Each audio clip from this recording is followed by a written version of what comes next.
Mzee Hamos Muhindo, a Congolese refugee, recounts of the recent Lake Albert tragedy, his interpass with emotional overtones. Today, Muhindo speaks Flores Ruganda. He now cuts a forlorn and dejected figure after his entire family perished in the murky waters of Lake Albert. Muhindo lives in a sprawling Changwari refugee settlement in Hoima district. He came here last year after fleeing clashes between the M23 rebels and the government forces in Kamango in the restive Kivu province. This elderly woman also lost a number of her relatives in the tragedy. Abana bange n'abajukuru bona neba bona bali mu mazimu. The boat survivors told NTV that many of the boat tragedy victims were fleeing the sordid conditions in the camp where they were on the verge of starving. Tunateseka kule Kiangwari kabisa. Njaa na magonjwa. Mtu hawezi kuishi bila kukula. Njala. We are really sorry about the incident that happened. To tell the President of the Republic of Congo that in order to solve all these problems we have outlined, we have aired out, it is better for him to fight hard such that he clear all misunderstandings in our country. We go and live peacefully. But their colleague John Bosco Capella, who has lived at this refugee settlement since 1998, does not wish to go back home.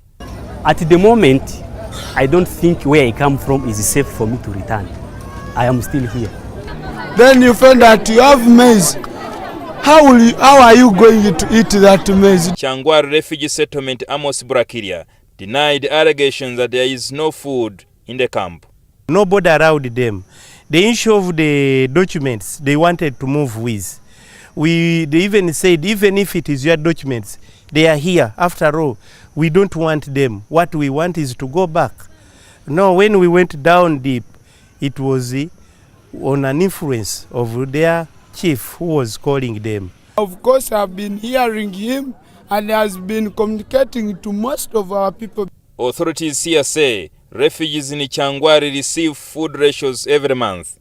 And when you take it on a monthly basis, because food is provided on a monthly basis, for the maize meal, it's about 14 kilograms per person, whether it's a baby, whether it's an old person. However, because of a sharp rise in the number of refugees and the funding deficit of 60%, they are grappling with a shortfall. And currently we are at funding level of about 40% in terms of our total need. So that means that we are unable to adequately provide for all the needs and services that we would want to.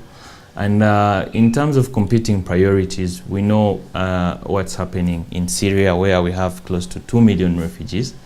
You've seen with the South Sudan situation that was completely unplanned for. The refugee explosion has been attributed to the volatile situation prevailing in the neighboring South Sudan. And as the recovery efforts continue, police says they have sighted more bodies floating on the waters as fears merge that the death toll could reach 250. Jingo Francis, NTV, Changwari, Hoima District.